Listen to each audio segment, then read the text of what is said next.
Good morning, Rain M family, and good morning, our Rain M online family. Good morning sa inyo. Pakibati yung mga katabi kahit may social distancing. Sabi mo, good morning, you look well and healthy. Yan, salamat po.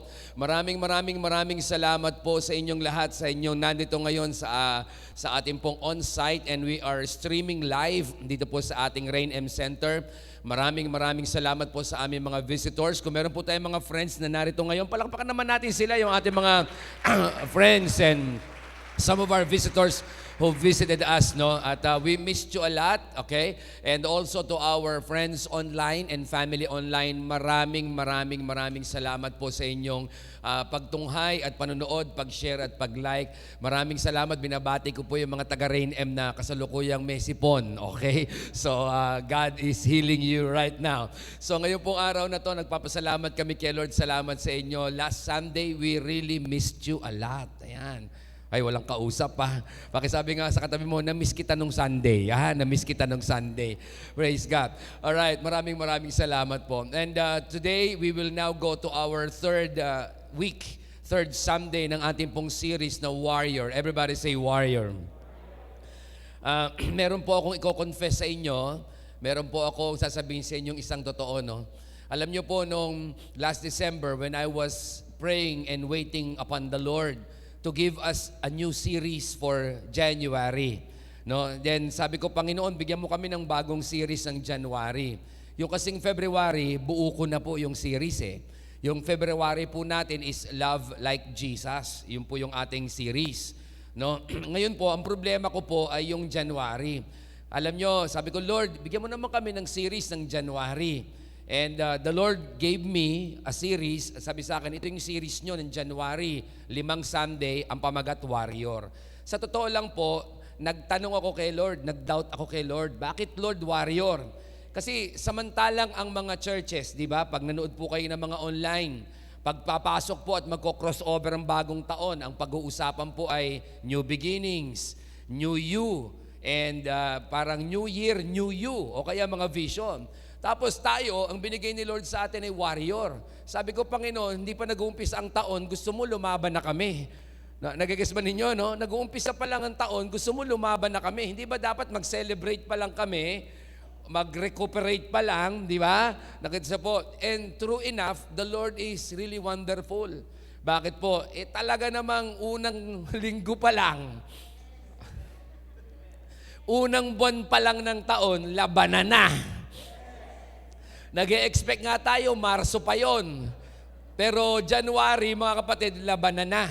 Di ba mga kapatid? Minsan nag-isip ako, tama yata yung pungsoy. Bakit? Sabi nila daw, Year of the Tiger daw ngayon. At ang lucky color daw nila ay green. Kaya lahat ng tao ngayon may plema. Huwag po kayo nagpapaniwala doon, ha? Hindi ko totoo yan, ha? Kalokohan lang po yan. Pinapatawa ko lang po kayo. Now, true enough, mga kapatid, this year, nag-uumpisa pa lang, pangalawang linggo pa lang, last week, laban na kaagad, di ba? Parang lang nung December, ganyan ang laro mo eh. Di ba? Yan ang gusto nyong laruin, di ba? Pero pati ng January, ito na laro mo. Natindahan niyo ako, mga kapatid, di ba? So, this is the reason why we have this series, and I began to understand why God gave me this series and for Rain M to have this series. Because most of the time, akala natin everything will be well. Pero sa totoo lang mga kapatid, God wants us to fight. At kung lalaban ka, may tatlong bagay na napaka-importante sa buhay mo. Number 1, simulan mo ng desire. Pangalawa, dagdagan mo ng strategy. At pangatlo, tapusin mo ng may accountability. Now, itong tatlong ito, very important for us to understand who we are in the Lord. Tingnan mo yung mga katabi mo. Sabi sa kanya, laban lang. Lakas, diba? Laban lang. So, this morning, we will going to have a topic on our third week ng Sunday. Pag-uusapan po natin about our series Warrior. Let's talk about our topic today, fight or flight. Killing your inner coward. Now, I want you to understand this. Ang fight or flight is a natural response of a person kapag siya ay under threat. Natural response po ng isang tao ang mag-fight or flight. Sa Tagalog po ng fight or flight, lumaban o tumakas. Okay? Now, natural response, it is a default setting of every human Either we fight or we flight. No? Parang ganito lang yan. Kung kayo po'y naagawan ng cellphone, dalawa naglalaro sa isip mo. Ipaglaban ng cellphone, huwag bitawan at makaladkad. O kaya, bitawan na lang, baka masaksak. Both are good. But listen to me, let you to understand this very, very carefully. This fight or flight, meron po itong reason. Are you fighting because you are protecting, or are you fleeing because you are coward or fear? Now, para maintindihan natin yung fight or flight, natural po sa tao yan kapag tayo ay intimidated, kapag we are fearful, we are afraid, when we are threatened, either we fight or we flight. Di ba ba? Yung iba nga, hindi pa nagkakasakit. Nabalitaan lang ang Omicron, biglang nagkasakit. Ay, walang kausap. Wala pang sakit yun. Naintindihan niyo po ako, bigla na nagkasakit. Now, I want you to understand, let me give an example about fight or flight. Everybody say fight or flight. Tanungin mo nga yung katabi mo, lalaban ka ba o tatakasan mo lang? Oh, lakas mo, lakas mo. I remember many years ago when we're still young, meron po akong kasamang isang worker ng church, no? And then we went to a compound somewhere in Pombong. Dahil may dadalawin kaming pastor there, so may kasama po akong isang lalaki na lagi ko pong kasama po siya as worker of the church. Papunta po kami dito sa compound na yan. Maya-maya po, sinalubong kami ng mga estudyante yung nagtatakbuhan pasalubong sa amin. No, nagtatakbuhan, kasalubong namin. Sumisigaw sila, takbo, takbo! So kung ikaw naman mga kapatid, may nakasalubong kang takbo ng takbo, anong gagawin mo? Diba, siyempre magtatanong ang isip mo, ba't yan nagtatakbuhan ng mga ito? Mamaya-maya, may sumabi, takbo, takbo, takbo kayo, may nanghahabol, asong ulul. Ayan, so may nanghahabol daw na asong ulul. O di siyempre, alam nyo yung asong ulul, no? Tingnan nyo yung katabi nyo, hindi yan. Okay, so, di ba alam niyo yung asong ulul, without control, naglalaway, no? Hindi, ito na, nagtatakbuhan sila, kami papunta doon, ito na ngayon yung asong ulul, papunta na sa amin. Naturally, ako po, hindi po talaga ako mahilig sa aso, lalo pa kung ulul. Natindihan niyo po ba ako, di ba? So what I did was, tumakbo ko, palayo, nakasabay na ako sa takbo, I flew, di ba? Ako po ay umalis. Yung kasama ko pong worker, no, ang ginawa po niya, nakahinto siyang habang pasugod po yung asong ulul. Wah! Gumaganyan sa kanya asong ulul. Ginawa po ng worker na kasama ko ng lalaki, ginawa po niya, sinugod niya yung asong ulul. Wah! At alam niyo po yung asong ulul po yung umalis. Di, takang-taka ako sa kanya. Sabi ko, Brad, mas ulul ka pala doon kesa doon sa aso. Tapos sabi ko sa kanya, hindi ka ba natakot? Sabi niya, natakot ako eh. Kaya lang no choice, nag-iisa na ako, iniwanan mo ko eh.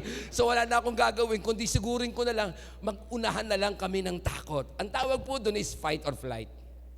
Ay, walang kausap, ano? Now, what am I trying to say this? Now, nowadays, the problem of people is not cancer. The problem of people is not broken relationships. The problem of people is not even sickness. The problem of people is fear. Are you listening to me? I want you to understand this. Pakinggan niyo ako mabuti ha. At let me just start with this quotation. Always remember that the bigger the destiny, the bigger are your enemies. Mas malayo ang mararating mo. Mas malaki ang inihahanda ng Diyos sa'yo. Titiyakin ko sa'yo, mas malaki ang kalaban. And enemies are a sign, at ito ay palatandaan, that God has prepared something big for you. Ay, walang kausap dito. No? Tandaan niyo po yan ha, enemies are signs, problems are signs that God has prepared something bigger than yourself. Kasi God will never give you what you can handle. In fact, God will allow you many times to give to you things that you can never handle.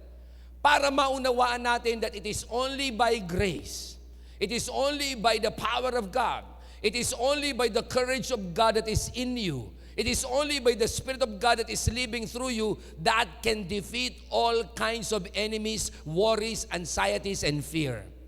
And ladies and gentlemen, the blessing ahead will always be greater than the battles behind. Ay, walang kausap dito. The blessing, always remember this, that the blessings ahead will always be bigger and greater than the battles behind.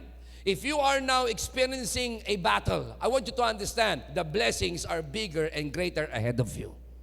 And that's a good news. Sabihin sa limang katabi mo, congratulations. Mas marami ang kalaban, mas marami ang pinagdadaanan, mas maraming blessing ang inihanda ng Diyos. And who's ready for that? But let me give you a reminder. Do not let fear frustrate you of your future. Ay, walang kausap. Do not let fear frustrate you of your future. And do not let discouragement distract you from your destiny. Ito ang ginagawa sa atin ng situation, ng condition. In fact, let me just give this a clear setup. Your enemy is not your condition. Your enemy is not even your situation. Your enemy is your fear. Ay, walang kausap. Are you listening to me? Pero bibigyan ko pa kayo ng isang good news bago tayo mag-umpisa. Tanungin ko ano? I want you to understand that the fight might be bigger than you, but it's not bigger than God. Maaaring malaki ang pinagdadaanan mo, pero ang pinagdadaanan mo, mas malaki pa rin ang Diyos na kung saan meron ka. At merong Diyos na nakatira sa iyo. At ang Diyos na pinapaniwalaan mo is always bigger than the things that you are experiencing today. Alam nyo, sa totoo lang, no, I am so glad Omicron came. Ito, mababash na naman ako sa Instagram, nabash na nga ako eh. Okay? Omicron came. Tanong sa'yo kung bakit. Sabi niya, ang daming nga nagkasakit and you're still glad? Alam niyo kung bakit? Tanong sa'yo kung bakit. Lakas. Saan naman? Isa pa, lakas. Alam niyo kung bakit? Ang UST po ay naglabas ng latest findings. Ang UST po ay sabi niya, ang Omicron daw po, mabilis makahawa, sobrang bilis sa dami, pero blessing in disguise. Ano po ang dahilan? Sapagkat ito daw po, dahil dadami po ang mahahawahan, mas makakabuild daw po ng mabilis ang buong Pilipinas ng herd immunity. Ito daw pong Omicron, ang tawag po nila ng mga eksperto ay the end of pandemic. Kaya ang tawag po nila ngayon ay endemic. Okay? Bakit po endemic? Hindi ko po sinasabing huwag po kayong maging maingat, ha? Baka sabihin nyo, ako pwede naman pala. Hindi ko po sinasabi yon. Ang sinasabi ko po sa inyo, ito pong ginagawa ni God. No? Ito po ay nung lumabas sa UST, sabi ko, Panginoon, how come that this virus itself will begin the end of the pandemic? And God remind me of a story where in the Old Testament, there was group of people, the Israelites, they were poisoned by the water. No, yung water na poison sila. So iyak sila ng iyak kay Moses at ang sabi nila na poison kami ng water. So ang ginawa ni Lord, ito po ginawa ni Lord, may pinalagay po si Moses doon sa mismong poisonous water. Tapos po ang ginawa ng mga, sabi ni Lord, uminom kayo mula doon sa tubig na yon, at nung pag-inom po nila, the taste was so bitter, sobrang pait, but the Bible said that same water that poisoned them is the same water that healed them. Are you listening to me? Now, I want you to understand this. This situation that you have is the same situation that God will use for you to mature, for you to progress, for you to be spiritual, for you to experience God's presence more, for you to be intimate with God more. The same situation that you have today is the same situation that God will use to elevate you. That same situation that you have today is the same situation that God will promote you. That same problem that you have today is the same problem that God will use even for you to experience greater things from God. Because your fight might be bigger, bigger than you, but we have a bigger God than our fights. I want you to say, kaya mga kapatid, sabihin sa 15 katabi mong malalapit sa yung naka-face mask, kayo po mga naka-online, sabihin mo, laban lang. So today, ngayong umaga pong ito, pag-uusapan po natin, how do you kill your inner coward? There's been a lot of preaching about fear, but I found out there are two things that God gave in principle how to kill your inner coward. Now, let me just clarify things, no? Hindi po mawawala ang takot sa isang tao. Okay? Let me clarify that. Okay? When God said, do not fear, He is not saying that you will never feel fear. When the Bible said, do not fear, He never said that you will never feel fear. But when God said, do not fear, it means you don't have to stay in fear. Iba po yung nafe-feel mo that you are afraid, and iba rin po yung you are staying afraid. Iba yon. Iba po yung alam mong may sakit ka, Pero iba po yung naniniwala ka ng may sakit ka. Iba yung naniniwala ka na galing ka na. Iba yun. So when God said, do not fear, He is not saying you don't have to feel fear because we will always be afraid. But God is saying, do not stay afraid. Ay, walang kausap. Sabihin sa katabi mo, huwag masyadong tumambay sa takot. Sabihin sa katabi mo, huwag tambay sa takot, ha? So today, let's talk about two characters in the scripture that God answered why we are afraid and do not be afraid. And the other character is God said the how to kill our fear. Dalawang character yon. The first one is Gideon and the second one is Joshua. Let me clarify these two, no? Si Gideon po, from the very start, was afraid. Pero si Joshua po, from the very start, was not afraid until now. Ulitin ko lang ha. Si Joshua from the very start ng beginning of the book of Judges, he was afraid na agad. Takot na agad. Pero si Joshua, hindi po siya takot until Joshua chapter 1. Doon lang siya nakaranas ng takot. Ang dahilan, because that time, Joshua chapter 1 verse 1 said, Moses was dead. Now, for you to be under a great leader, may lakas ang loob ka. Now, this time, yung taong hinahangaan mong malakas ang loob, wala na. This time, ikaw na, iba ng usapan yon. Ay, walang kausap dito. Natindihan niyo ako? Are you listening to me? Ibang usapan yon. Parang ganito siya. Ibang usapan kapag iba ang may sakit. Madali mong sabihin, kaya mo yan. Okay lang yan. Pero ibang usapan pag ikaw may sakit. Para nung wala kang sakit, ang sigaw mo, COVID ka lang, may Jesus ako. Eh nung January 2nd week, nagka-COVID ka, hindi mo naman sigaw. Ay, wala akong kausap dito. Natindihan niyo ako? Iba yun eh. Iba yung kaya mong isigaw ng wala kang pera, may pera ka, God is good. Pero iba yung walang-wala ka na hindi mo nga alam, biogesic, hindi ka makabili. Dahil wala, di ba? Iba yun eh. So, pansin nyo to ha, si Gideon at first, he was afraid. Pero si Joshua, he was not afraid until Joshua chapter 1. Anong dahilan? Tayo bakit? Ang storya po ni Gideon, God is giving why should we not be afraid. But in the story of Joshua, God is giving us the how, bakit tayo, paano tayo hindi magiging afraid. Are you ready to hear this? Are you ready to hear this? No, I hope that this is a word to someone today. No, are you ready? Pakisabi sa katabi mo, are you ready? O ano ang sagot niyan? Ay wala. I am born ready. I found out that the two greatest enemies of a warrior is fear and discouragement. Yan po ang two greatest enemies of a warrior. If you think that you are a warrior, if you believe that you are a warrior, the greatest enemy of every warrior is fear and discouragement. Now, bakit? Because there are two kinds of still fears. May dalawang klase ng takot, no?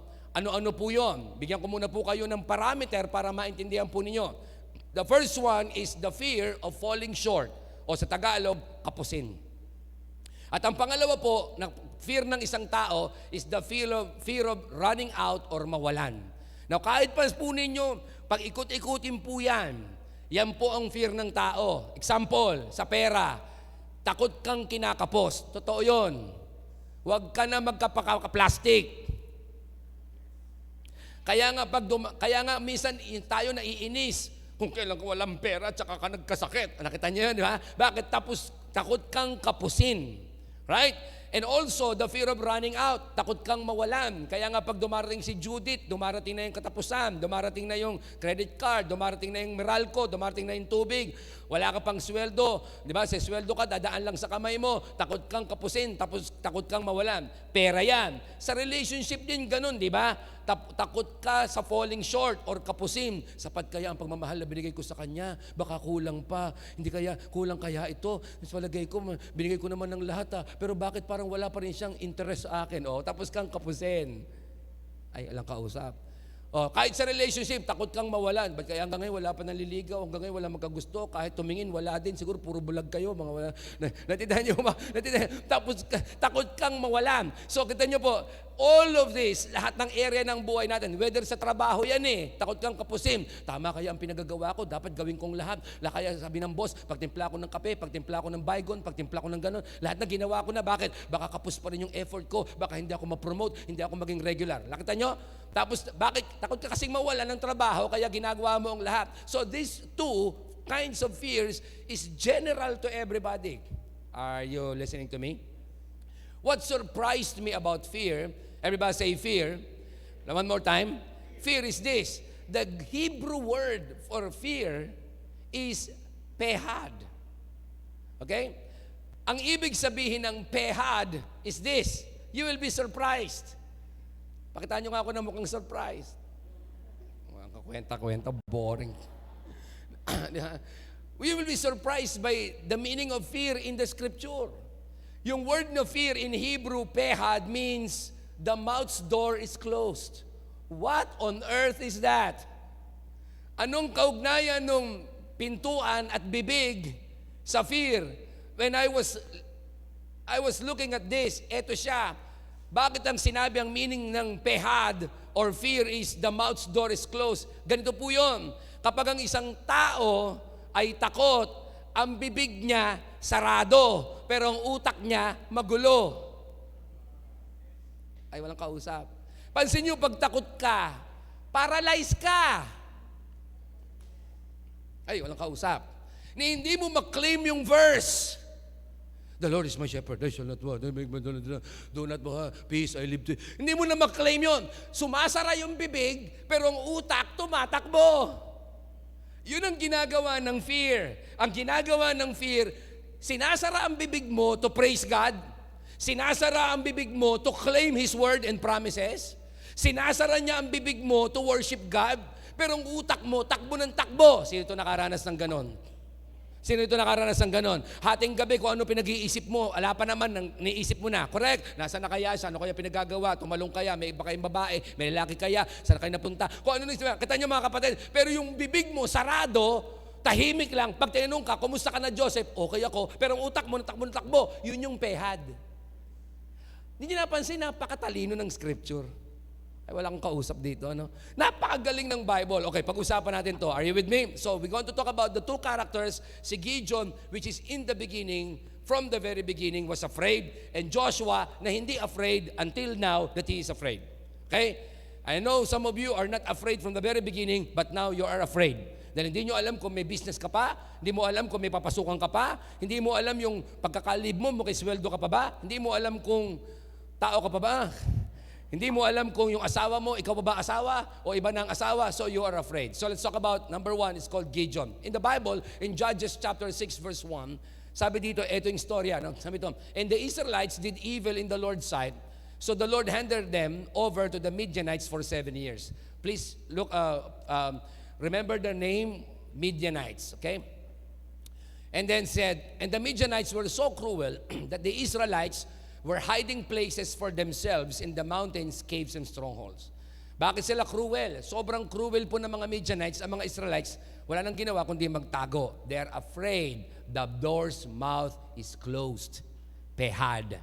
Are you following me? Look at this, Whenever the Israelites planted their crops, itong ginagawa daw ng mga Midianites, marauders from Midian, Amalek, and the people of the east would attack Israel, camping in the land and destroying crops as far away as Gaza.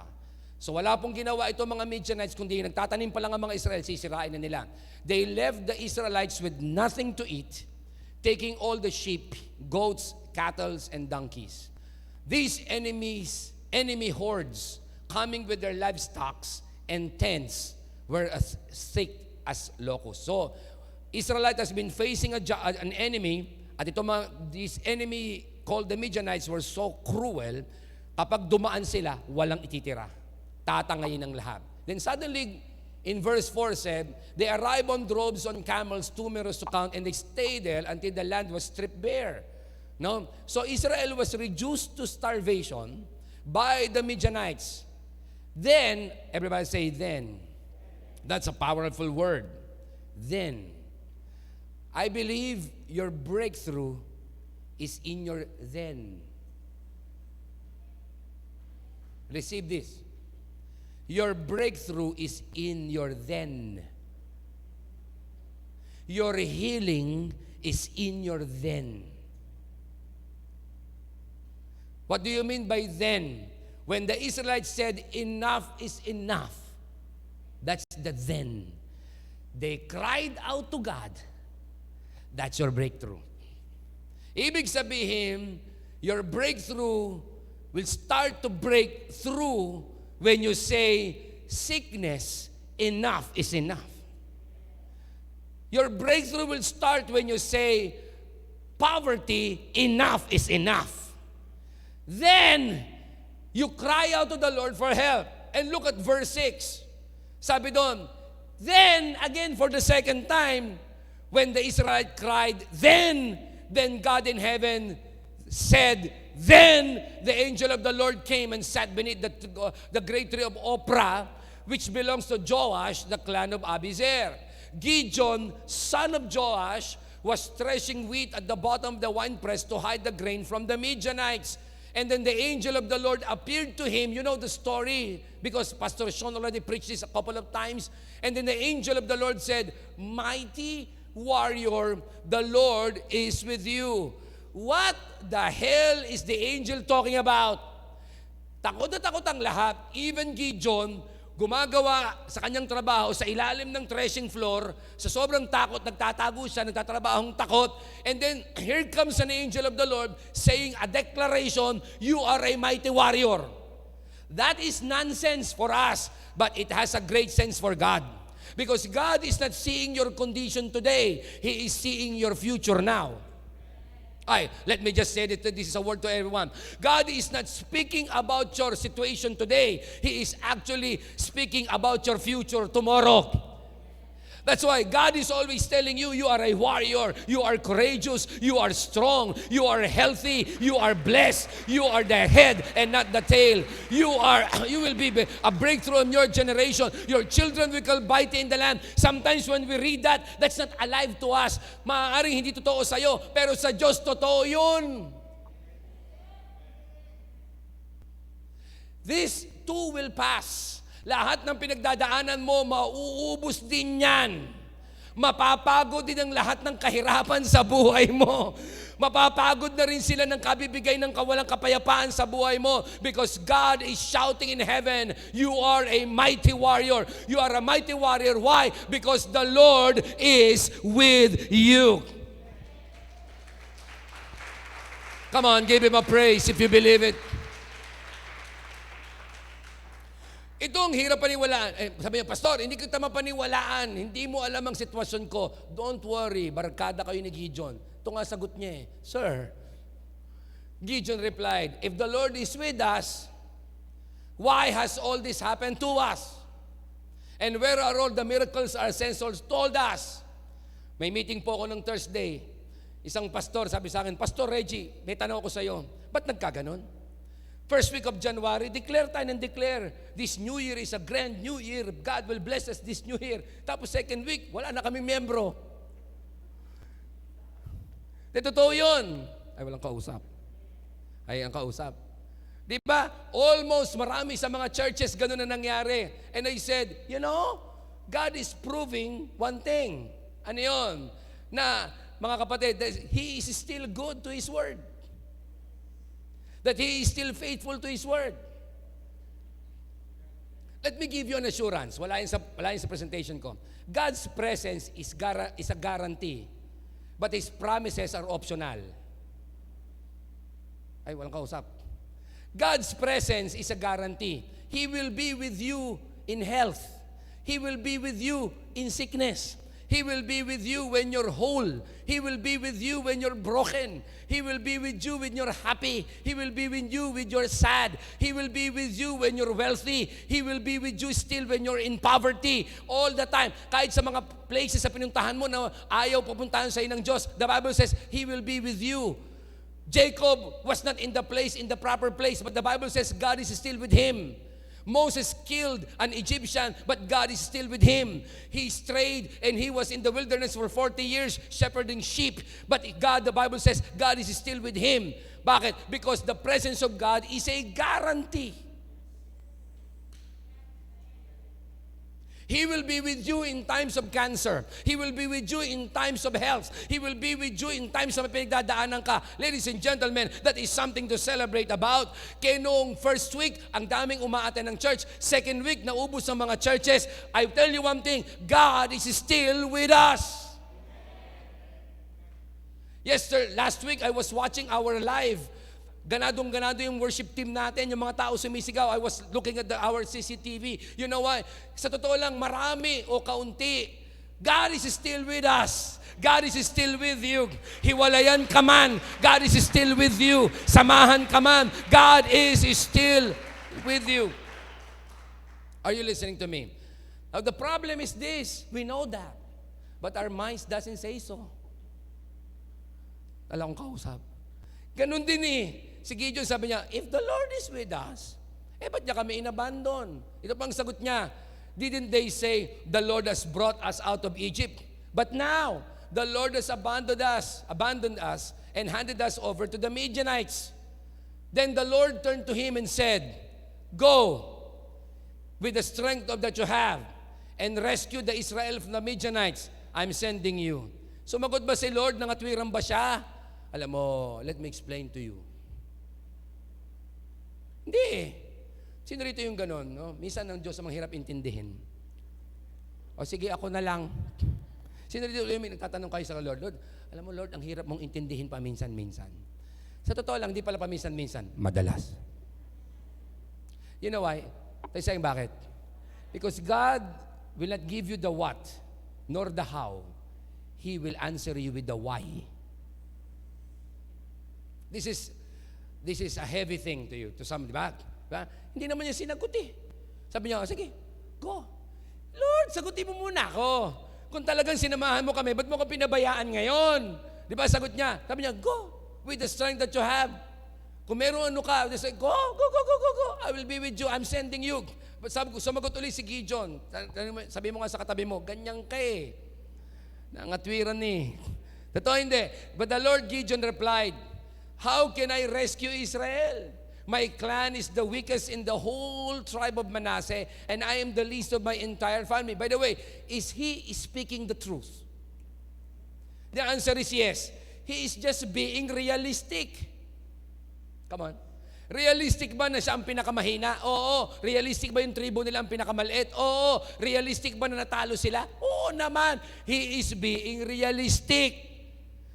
Sumagot uli si Lord, I will be with you, and you will destroy the Midianites as if you were fighting against one man.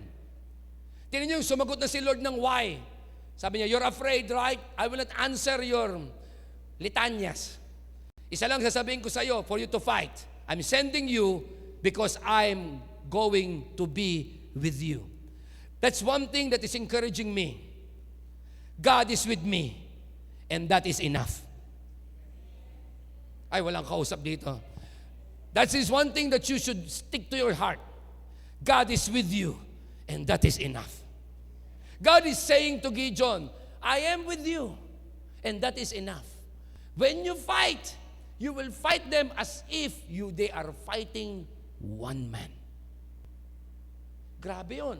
What am I going to, what are the truths? There are 3 truths about the story. Yung una, yung dalawa po is about Gideon, and the other one is about Joshua. Number 1 truth about this one. How do you kill your coward? Number 1, inner coward. Number 1 is every warrior must fight their inner fear of failure. That's the first fact.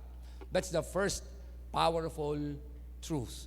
Every warrior must fight their inner fear of failure. Being unafraid doesn't mean we have no fear. It means we refuse to be overcome by it. That's being unafraid. Being unafraid doesn't mean that you will never feel afraid. Being unafraid means we are refusing to be overcome by it. For the past 2 years, Rain M center, this church, never closed. We never closed. For the past 2 years, we opened this church on-site. Nung sabihin, 2020, 10 lang a-attend. Nagpa-attend ako ng 10. Many of you are witnesses. Nung sabihin ng IATF 10%, nagpa-attend kami ng 10%. Nung sabihin na 30%, nagpa-attend kami 30%. Nung sabihin ng 50, nagpa-attend ng 50%. Then suddenly, nagbalik uli sa 10 person, nagpa-attend pa kami. We never closed this church. Why am I trying to send to everyone? We are still afraid, pero we refuse to be overcome by it. That's why, sabi ko kanina sa isa nating kasamang nanito, sabi ko sa kanya, kay kaunti ang tao, kay 5 nga lang ang umattend nung Sunday, kay 10 lang yan, we will still worship and open this place because we are saying we will refuse to be overcome by it. That is being unafraid. You still feel afraid. Yung iba nga sa inyo nanonood sa online, safe na kayang pumunta sa church. Sa totoo lang, walang safe na lugar except in the presence of God Almighty. Walang safe na lugar. Kahit sa toilet, mako-COVID ka. Alam ko kausap dito. Wala. But there is only one safe thing. Sabi ni Lord, I will take refuge because you are my refuge, you are my shield. Though I walk in the valleys of the shadows of death, I will fear no evil, for you are with me. The only place that is safest is in the presence of the Almighty God. But please, ladies and gentlemen, refuse to be overcome by your fear. Ladies and gentlemen, let me just give this to you. Just because you feel afraid doesn't mean that you have to stay afraid. Huy! Hindi nangangulog ang naramdaman mong takot, dapat magstay ka. Dagdagan ko pa yan. Just because you have fear or afraid doesn't mean fear has to have you. Hindi nangangulog ang meron kang fear and you're afraid, it doesn't mean that the fear should have you. Yes, takot ka, pero hindi ka kayang lamunin ng takot. Yes, takot ka, pero hindi ka kayang igupo ng takot. Yes, may sakit ka, pero hindi ka kayang pabagalin ng sakit. Yes, kapos ka, pero hindi ka pwedeng pahintuin ng kakapusan because God is still with you and God is with you and that is enough. Ay, come on, talk to me. That is enough. I found out, balikan nyo yung si Gideon, no? Bakit takot si Gideon? Tayo sa'yo bakit? Dahil ba sa situation nila? Tingnan nyo yung katwiran ni Gideon. Maliit lang kami yung pinakamahina, ano pa, yung mga Midianites madami, at inabandon kami ni Lord. The problem of fearful people are not their situations. Tayo sa'yo ko ano? Lakas nyo naman. Para mas masayang kausap yung mga nado doon, mas malakas. The problem with fearful people are not their situations. The problem of fearful people is focus. Everybody say focus. I found out that your fear is fueled by your focus. Ay, hello? Your fear is fueled by your focus. Saan ka nakafocus? Pansinin mo, doon ka takot na takot. Amen. Amen. Yung iba kasi research ng COVID, paralyzed na sila sa COVID. Magkakakontra ang WHO, ang CDC ng Amerika. Magkakakontra yung kabila, lahat na ni-research mo. Sa totoo lang, dami mo ng research, hindi ka naman eksperto. And nowadays, marami na eksperto. Na-forwardan lang, eksperto na. Alam kong kausap, are you listening to me? Listen, your fear is fueled by your focus. And I found out, on the other hand, tayo sa'yo ko ano? Dito naman mas malakas. Boring. Okay, dito palagay ko, born again. Ayan. Thank you for the 97% of participation of this church. Okay. Natindahan nyo, yung 3% talaga nag-usap-usap sa hallway yan. Pag sinabi ni pastor, sabihin sa katabi mo, wala tayong gagawin. Meron sila talagang pinag-usapan doon sa hallway. Hindi, joke lang. And I found out that your fear is fueled by your focus. And I found out another thing that is a truth, that your faith is also fueled by your focus. If your faith is fueled by your focus, it means, ang kabaligtaran, your fear is also fueled by your focus. Kaya pala, sinabi ng Book of Hebrews, fix your eyes on Jesus, the author and the finisher of your faith. Look ahead, sabi ni Lord. Sabi ni Apostle Paul, one thing I do, I forget the past and look at what ahead and finish the race. Bakit? Anong point natin? When you have your proper focus, you're going to have your proper faith. The reason why we are afraid because of our focus. And ladies and gentlemen, si Gideon, bakit hindi sinagot ni Lord yung tanong niya na, ba't kami inabandon? Ba't kami akala ko ba? At ang sagot sa kanya, hindi, lumabang ka, sasamahan kita. Kasi nire-refocus ni Lord si Gideon.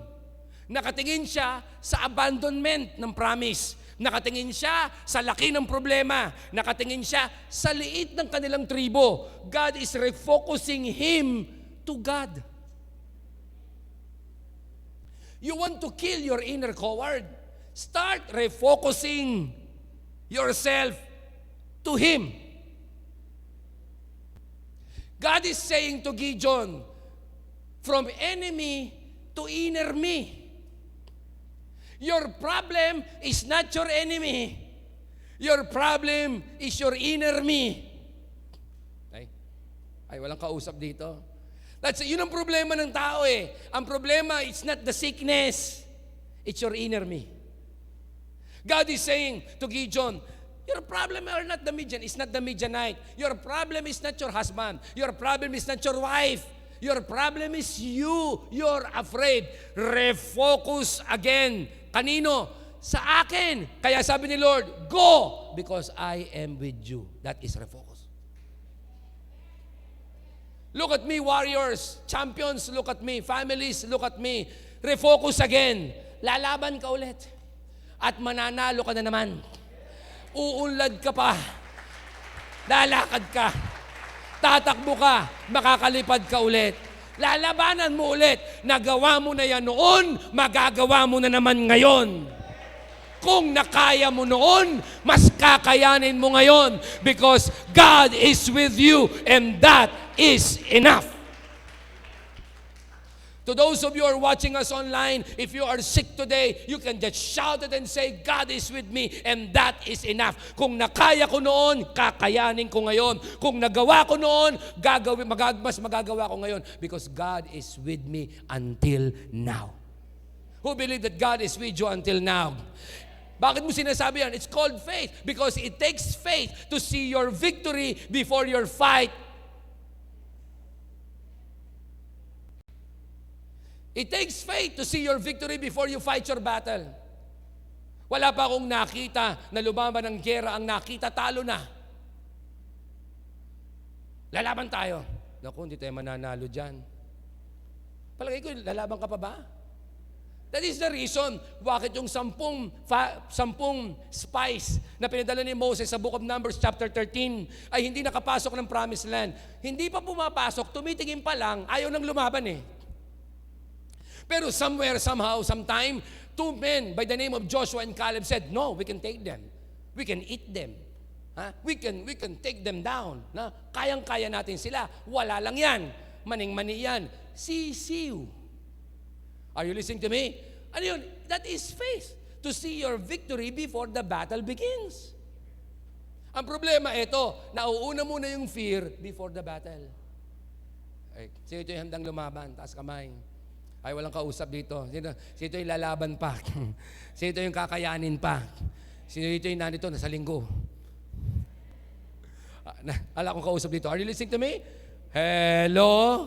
Kaya pa? Oh, see, God, kaya kita nyo si Lord, nirefocus nyo.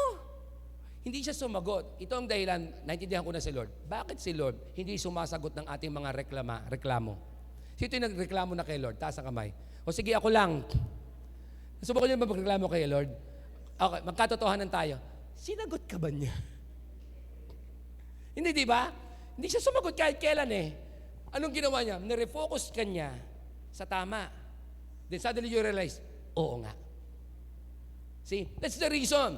If you want to overcome and kill your cowardice, your coward self, start refocusing. Eba, say, refocus. Number 1, every warrior must defeat his inner fear and failure. Number 2 point is this. With God, the way forward often starts with a step backward. This is a hard thing. Kay Lord, baligtad. Para makarating ka doon, babalik ka muna. Si Lord, pag nabasa kayo ng Bible, sabi ng Bible, God chooses the stupid things of this world, the foolish things of this world. Ginagamit daw niya yon. Hindi sinasabi ng Bible ang ginagamit ni Lord, puro tanga ha. Hindi na sinasabi ni Lord, ano yung the foolish of this world? Yung tingin ng tao ngayon, walang foolishness. Mga foolish sila. Look at the scripture, the Bible says, when you are weak, then God is strong. Kakaiba. Kay Lord, for you to go forward, you must start backward. Look at the scripture. Balikan natin si Gideon. Eto na, pumayag na si Gideon. Pagkatapos ng maraming, nabasa niyo sa scripture, humingi pa siya ng sign. Di ba? Alam niyo ang mga sign para sa duwag. Ulitin ko lang. Yung iba ginagamit yung, naku Lord, bigyan mo naman ako ng sign na siya na yung mapapangasawa ko. Lord, yung papasok sa pinto, ang yung naka-face mask, siya na yun. Okay, ang mga humihingi ng sign, mga duwag. 2 D lang ang dahilan ba't ka humihingi ng sign. Duwag ka o difficult ang situation. Pastor, doon ako sa difficult ako. Hindi, duwag ka lang. Natindihan niyo ako? Yung iba, akala si Gideon kaya humingi ng sign. You know the story, di ba? Naglagay siya ng parang basahan doon. Sabi niya, pagkatuyo yan, pagtapos ng kinabukasan, pero basa yung paligid, sinagot ako ni Lord. Sinagot ni Lord. Sabi, humirit pa ng isa. Ha? Humirit pa, sabi niya, baligtad naman Lord. Pagkatuyo naman yung nasa gitna. Hindi, pagkabasa yung nasa gitna, pero tuyo yung nasa paligid, ikaw talaga. True enough, sumagot si Lord. Di, call, game, sugod. Tapos na ba? Hindi. Eto matindi kay Lord, pag pinasugod ka niya, ibibigay niya sa iyo yung second instruction. At kakaiba yung instruction. Kasi ito gustong lumaban. Ito handang lumaban. Makinig ka ng susunod na instruction. Kaya hindi yung, okay na, laban, sugod kung sugod. Hindi ganun yun. Ito sabi niya, so Gideon, chapter 7. Gideon and his army got up early and went as far as the spring of Harod. And the armies of Midian were camped north of them in the valley near the hill of Moreh. Ito na, lalabanan na nila. And the Lord said to Gideon, etong kakaiba, pinapasugod ka, pinagawa ka ng army, sagot pa naman ni Lord, you have too many warriors with you. Dami nyo. So what God said, if I let all of you fight the Midianites, ito pala yung why. Bakit sinabi niya ang dami nyo? Pag pinabayaan ko kayo sa dami ninyo, manalo sa mga Midianites, sa Bible says, and the Israelites will boast to me that they have saved themselves from their own strength. Are you listening? This is the reason why God sometimes uses things that are parang foolish for us to give Him the glory after. Ay, walang kausap dito. Natindihan niyo ako? Sabi, ang dami nyo. Baka pag napatay nyo sila, the Israelites will boast na nagawa nila. So God said, therefore, tell the people, whoever is timid or afraid may leave this mountain and go home. Dapat pala, nakalagay tayong signboard dyan. Sa lahat ng takot, umuwi na. Natindihan niyo ako? Nakalagay timid. Lagyan ko ulit. Sa lahat ng tahimik at takot. Natindihan niyo ako? Umuwi na. Tingnan niyo nangyari. So 22,000 of them went home. Leaving how many? 10,000. So lahat-lahat pala, meron silang 32,000. No? Pinauwi lahat ng 22. Imagine mo, 22,000 pala yung duwag. Naka-face mask pa. 10,000 natira.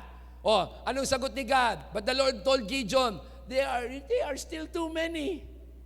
Kung ikaw si Gideon, alam mo mokong ka, Lord, kakaiba ka, no? Gusto mo kalaban namin dami-dami, tapos pinapaliit mo kami? Bring them down to the spring, and I will test them to determine who will be with you and who will not. When Gideon took the warriors down to the water, the Lord told them, divide the men into groups. In one group, put all those who cup water in their hands and lap in their tongues like dog. Sabi niya, yung isang grupo, tingnan mo kung sila uminom sa spring, kumukuha ba sila ng tubig gamit ang kanilang kamay, parang aso. Tapos sabi, and the other group, put all those who kneel down and drink with their mouths of string. So may dalawang uri ng uminom eh. Yung isa uminom, ginamit ang kamay para uminom. Okay? Kasi gumagamit siya ng minimum health protocol. Yung kabila naman, umiinom, diretso sa tubig. Kita nyo, para talagang pusa, parang aso. Gets nyo? Sabi nyo, only 300, tingnan nyo of the men drank from their hands. All the other got down on their knees and drank with their mouths in the stream. And then the Lord told Gideon, with this, kakatawa yun. With these 300 men, I will rescue you and give you victory over the Midianites. Send all the others home. Ang pinauwi, yung umiinom ng diretso sa sapa. Anong dahilan? Ang dahilan, pag uminom ka ng diretso, di wala kang protection. Kung may kalaban ka, papatayin ka. At least yung may kamay, may isa ka pang kamay na gumagana. Gets nyo? Matalino si Lord eh. No, magaling siyang strategist eh. Sabi niya, umuwi na. Itong sabi, so Gideon collected the provisions of the ram's horn and other warriors and sent them home. But he kept the 300 men. Now look at Pastor Reggie. 300 men will kill millions of Midianites. By the way, hindi pala millions. 100,000 yon. Ito po yung ratio. Tingin kayo para mas maintindihan natin, para ma-appreciate nyo. Ang Israelites po nung mag-umpisa sa Judges chapter 7, 32,000 sila eh. Ang kalaban nila, 135,000. Pag ni-ratio nyo yun, eto yun, isang Israelita, ang kalaban, 4. Kaya ba yun? Uy. Kaya! 4. Isa. 2. 4. Dan. Patay nyo agad yung 135,000. Yun ang utak ni Lord eh. Sabi ni Lord, kaya nyo pa eh. Marami kayo. Sabi ni Lord, lahat ng mga duwag, takot, at ayaw mag-amen, umuwi na. Yun ang sinabi. Ay, hindi pala. No? Natira, 10,000. Ang kalaban mo, 135,000. Pag ni-ratio nyo ulit yan, isang Israelita, ang kalaban 13. Uy, tagal kong kinumpute yan. O sa totoo lang, nag-struggle ako. Gusto ko na konsulta si Joy. Paano ba i-ratio yan?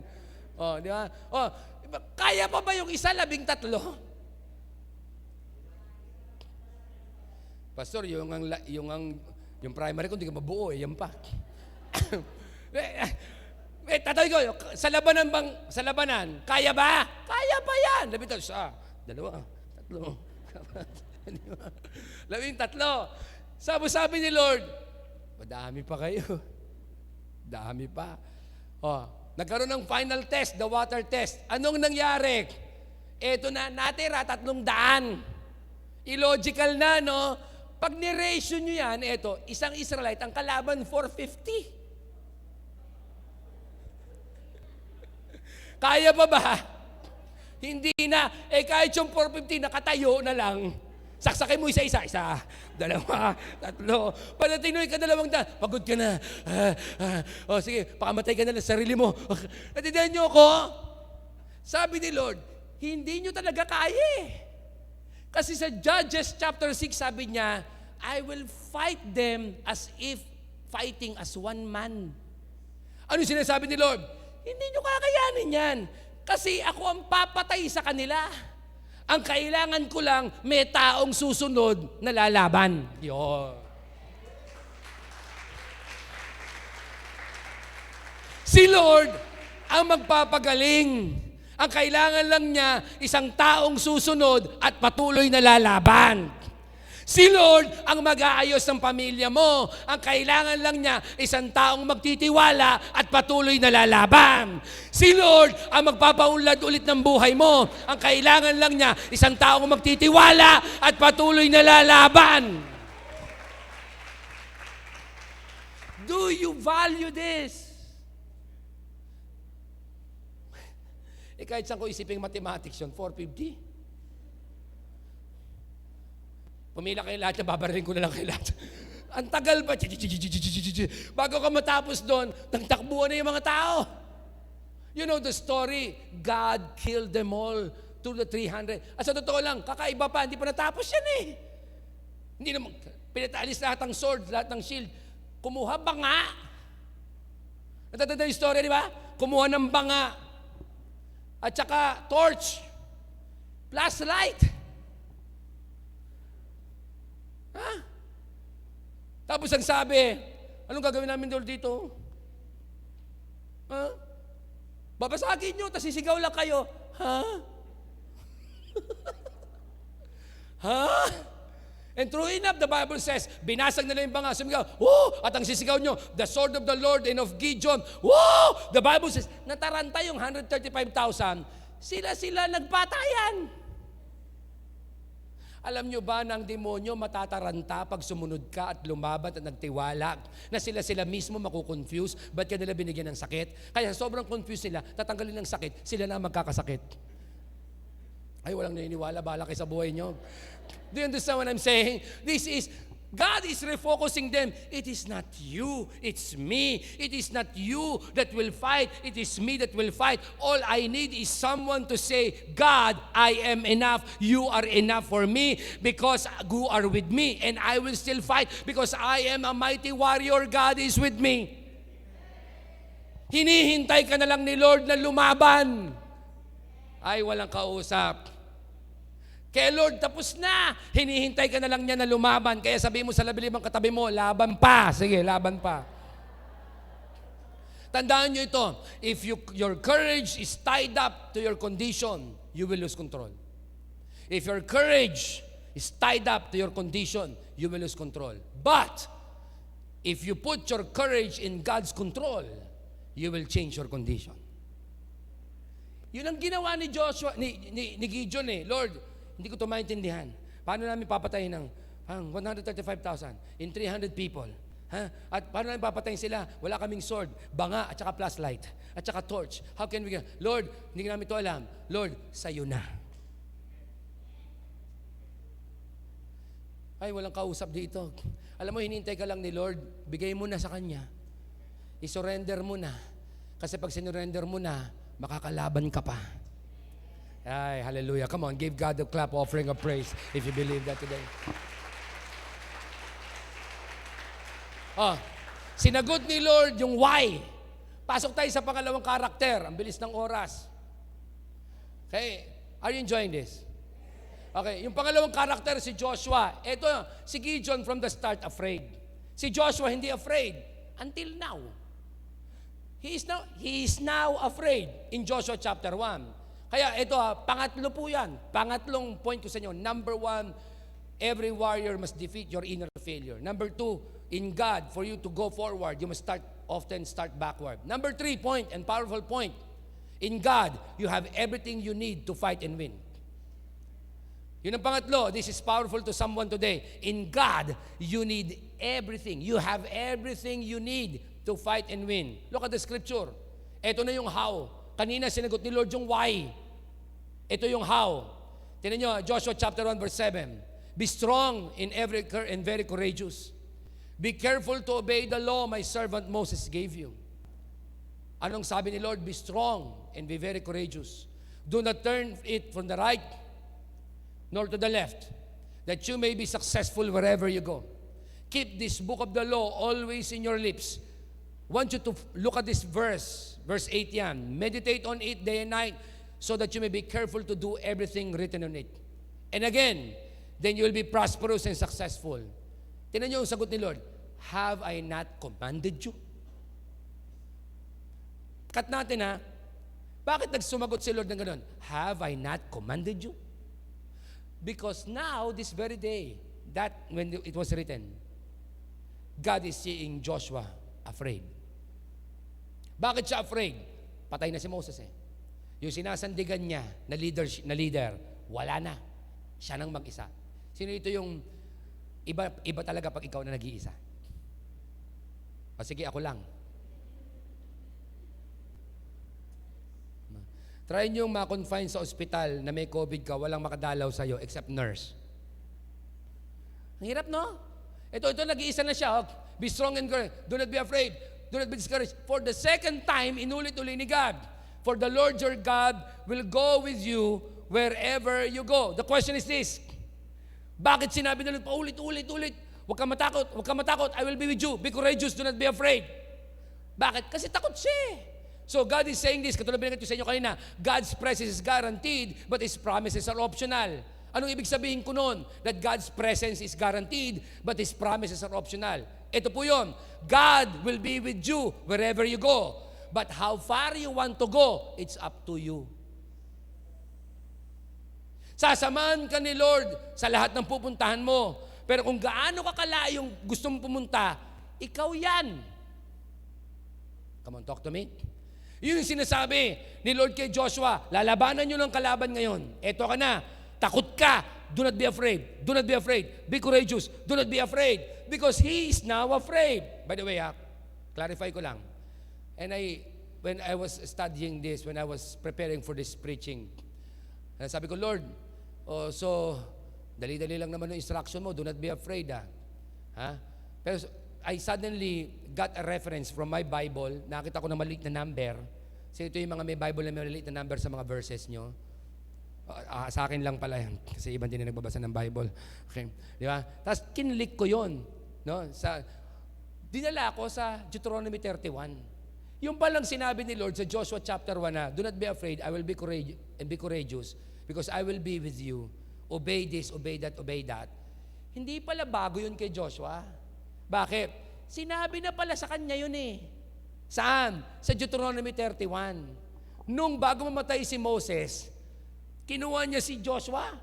Sabi niya, then Moses summoned Joshua and said to him in the presence of all Israel, be strong, tanyo, and courageous, for you must go with these people in the land that the Lord swore to their ancestors to give them. You must divide it among them as your inheritance. The Lord Himself will go before you. He will never leave you, nor forsake you. Inulit niya ulit, do not be afraid. So itong sentence ni Lord sa Joshua chapter 1, hindi na bago kay Joshua yon. Bakit? Nadinig niya kay Moses yun eh. Kaya lang may nadiskubre ko. Taysay ko ano? Si Lord may dinagdag sa Joshua chapter 1 na hindi sinabi ni Moses. Ang sikreto para mawala ang takot mo. Ready na ba kayo? Yuan, gusto mo wala takot mo. Itong Deuteronomy chapter 21, encouragement lang. Pero walang sinabi kung paano. Pero pagdating kay Joshua chapter 1, naglagay siya ng paano. Ito yung paano na wala sa Deuteronomy 31. Yung verse 8. Keep this book of the law always on your lips. Anong sumunod na word? Meditate on it day and night, that you may be careful to do everything written on it. Wala yan sa Deuteronomy 31. Nasa Joshua chapter 1. Bakit? Si Moses, kaya lang mag-encourage, pero si Lord, kaya magbigay ng paraan. Ay, walang kausap. Ang tao, kaya ka lang i-encourage, pero ang Lord, pwede magbigay sa'yo ng wisdom. Sabi niya, keep this book of the law. By the way, yung book of the law dyan, hindi yung Ten Commandments ha. Nung panahon na yun, ang book of the law nila, Torah, Genesis, Exodus, Leviticus, Numbers, Deuteronomy. 5 lang na libro, kaya madaling magbasa, madaling ipasa pagka-worker na. 5 lang eh. 5 lang. Sabi niya, okay, keep this book of the law on your lips. Okay na yun. Pero bakit sinabi pa, meditate on it? Sabi ko, Lord, bakit nilagay mo to? Wala sa Deuteronomy 31. Kung ang sagot para mapatay namin ang fear namin, ma-overcome namin ang fear namin, ay ito. Anong ibig sabihin? Binalikan ko po yung digital Bible ko. And I found out na yung word na meditate, everybody say meditate, iba pala sa turo ng tao na meditate. Ang meditate sa mundo ganito.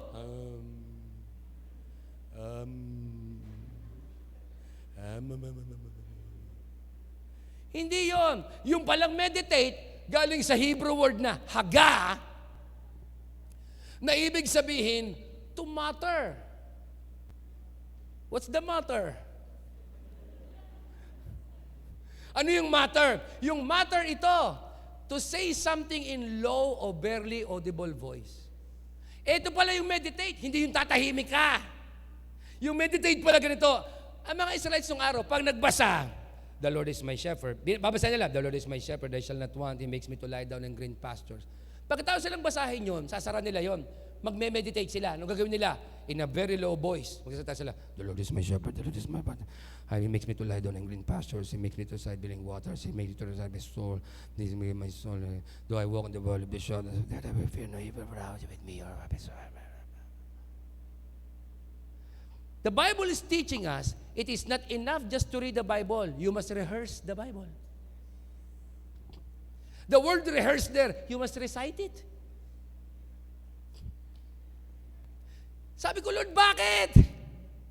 Tapos yung bakit? Yung sabi ko sa inyo kanina, pag may takot ka, sarado bibig mo, pero utak mo tumatakbo. Ang sagot, para mawala ang takot mo, magsalita ang bibig mo, pero hindi ang sinasabi ng isip mong sasabihin mo, kung ang sinasabi ng Diyos na dapat mong sabihin. Ay, walang kausap dito. Yung pala yung meditate. Yung palang meditate, ganito. Hindi yung sabihin, hindi ako takot. Hindi, the Lord is with me. The Lord will be with me and God is enough. I can do all things through Christ who strengthens me. Ito yung panahon na kung saan ikaw habang nagluluto, nagre-recite ka ng promises of God. Ang tawag doon, meditate. Come on, talk to me. Tayo minimeditate natin puro sama ng loob. Ano kaya nangyari sa kanya? Umalis na kaya? Patay na kaya? Buhay pa kaya? May lalaki kaya? May babae kaya? Buhay pa kaya? Wala akong pera. Ano ko, ayan na. Ayan na! Ang bibig mo sarado. Sarado saan? Sarado sa katotohanan that God is enough and God is with you.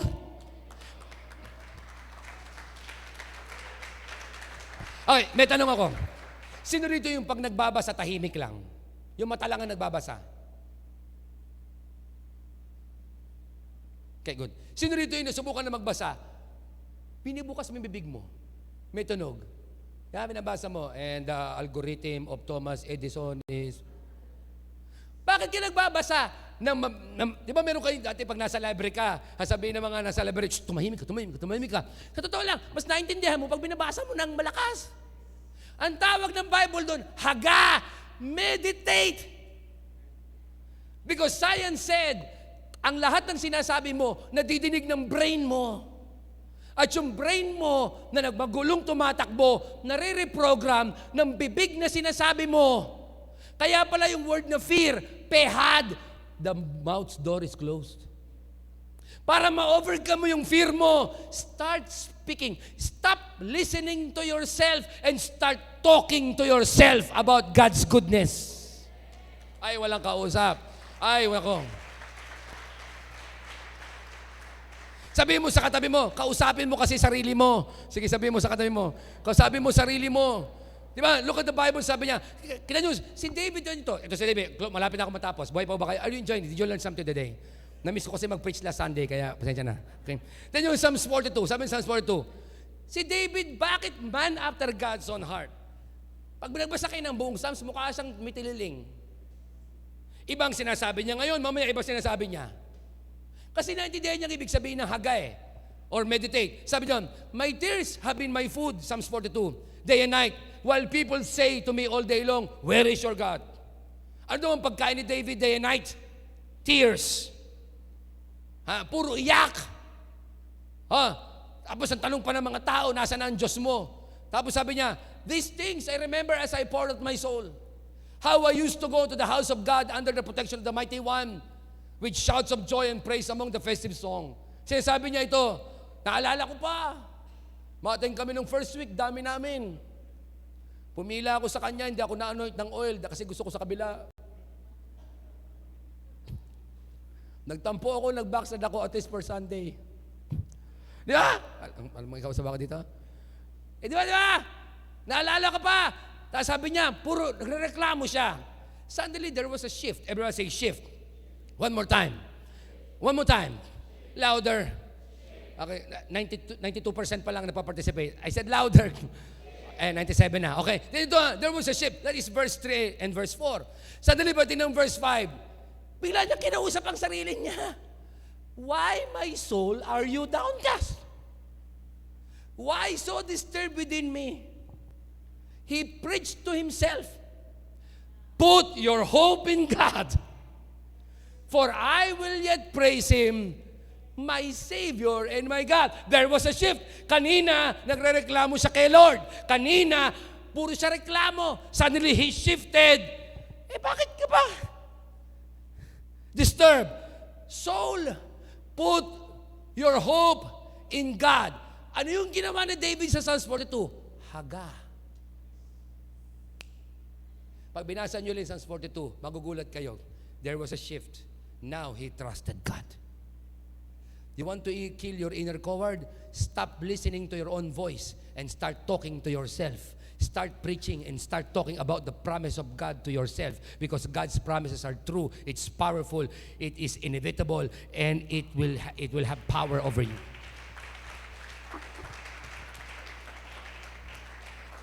This is the reason why we worship. Bakit ang mga worship may words? When I don't know what to do, I lift my hands. Sabi ng utak mo, wala ka nang magawa, tataas pa kamay mo. Diba? Hello? In your presence, that's where I'm strong. Really? Sabi ng utak mo, are you strong? You're not strong. Pero pansin mo, the moment you release it, you opened your mouth. Something happened. Because sabi ng scripture, put the words of the law to your lips. Meditate it day and night, so that you will be prosperous every day and you will have courage and do not fear. Yun yung how. Yun yung how. Kaya mga kapatid, God already spoken His promises to you. Now it's time for you to speak them to yourself. Ay, naku, walang kausap. Pakisabi ulit natin yun. Pakibasa natin yan. Ready, go, go.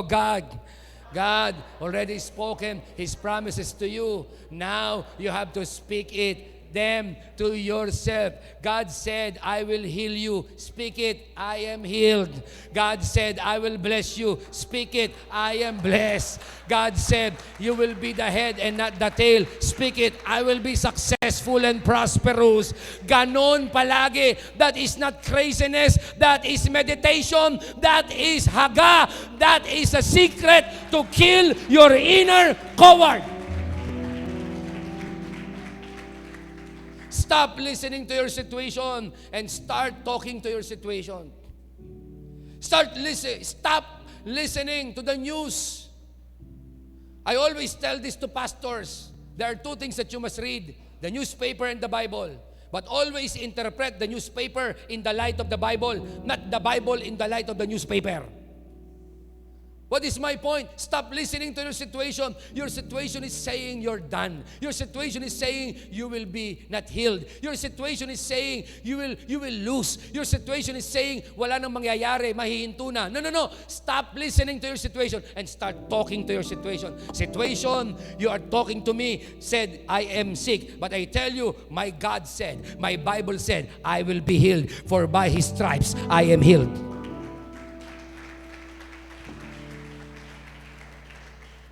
That's why, ladies and gentlemen, as I close, a warrior sings in the midst of the battle and declare victory while the conflict rages. That is a true warrior. Warrior fights. They do not fly. They do not flee. They do not retreat. Because habang lumalaban, we sing. At habang mataas ang laban, we declare victory. Because we're not fighting for it. We are fighting from it, because Jesus has finished it for you and for me. Stop listening to your voice and start talking to yourself the words of God, His promises, His true promises right now. And fear will disappear, and you will kill your inner coward. Lord, salamat po for the truth of your word. We are mighty. We are warriors because you have said you are with us. Lord, salamat. Last year, you are with us. First week of January, you are with us. We're so excited. Last week, mas pinakita mo that you are with us. And today, oh God, thank you. You will still be with us. And we lift our hands to you. And we are saying, and it is enough. for us to be courageous and not be afraid. Thank you, Father. Thank you, Lord, for your word. We lift our hands to you today. And we worship you today.